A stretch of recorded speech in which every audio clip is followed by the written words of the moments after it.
Antol ngris. Sol kilnik wal kongruis rongen paip la or meluma ugup ma wailen pa mo. Kol patom kil kayari melum tukna ngat na hepeng tu makrakena maurwanen. Tom kila sentella kil nirawar kap mompelur. Yang kil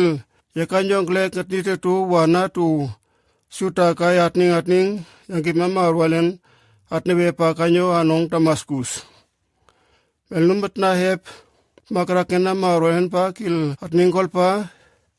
kil nirawar kap mompel pa uksol pa. Urkap mompel pa rakol kila kol sol kanyo sil ki nyaki kemanti urakat nun ya ukupma wailen papa kiler kulen kin kipmanen yepo wampel atom yeven kair mi atom wien yenar Jerusalem ti atom sol kil kanyo kolpa kanyo uraren anong Damaskus pahari kilari wang klalen tatnong ketura plaing pong ang kanyo katnong ay kulnar alentel kolti kai plalang tom kilel ngangko kanyaran pa kanong pa a kilatning okur a kwe kilpala sol anong kola itikin ukal kutena avleket kumdi atom sol kilasen la melumailen kitna pa ariok pa kalpela kilkum sisas kup meluma kin alkop malkom kalkuten avleket pake tikit nurek ngatom kin kanyo kai kabor anong wail pa amba melumur lanaken kunya urom pa kijentong pa ti tu melum akakupes o laten pa tu ureng paip tatowen na kolti watu atning okala pake ake watu ari melum pa kalpis sol kilure ngakanong parma tatawul pa alkil pari aken tuwen pa kil rikwayur kalpis atom tu meluma antiwel pa wampar mewel ayakanyo kai kawor anong Damaskus pa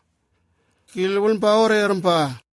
pake kila ke antiwe ari kway pa awa kila ke antiwe ail uwa okop mapa kalpis kilarempa kolpa wang misen uraur tiwat no mura sisasar ma Damaskus pa nanga kilian pa Ananias kilari wailen pa kwebel ako kwangket pala Ananias Ananias pa kalpela wailen kumamgul ke tamwailen lana kela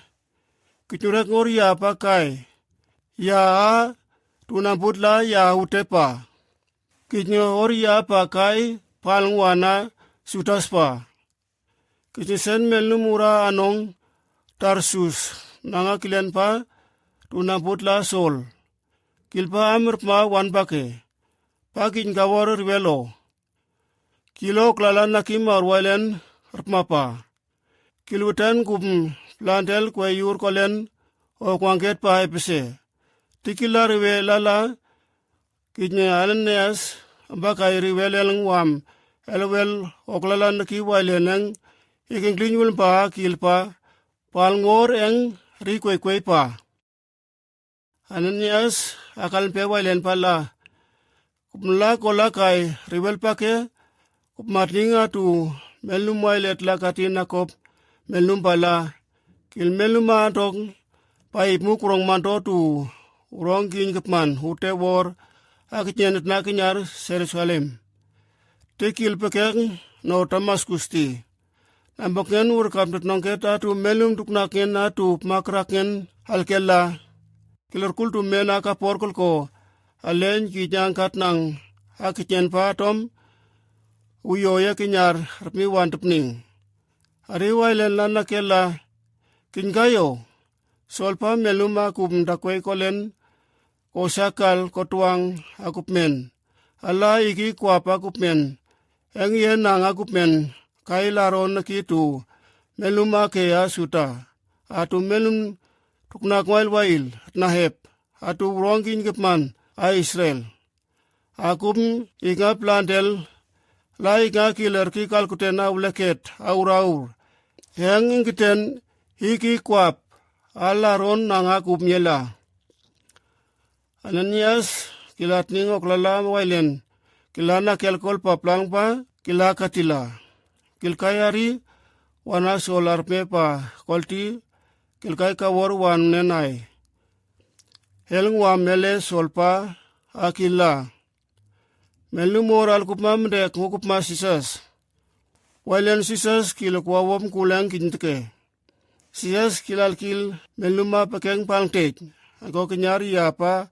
akwanga kitnoti kilokwa wom kulang kinjila kulpa kitnyentimpa pal ori kwekwe akitnyempa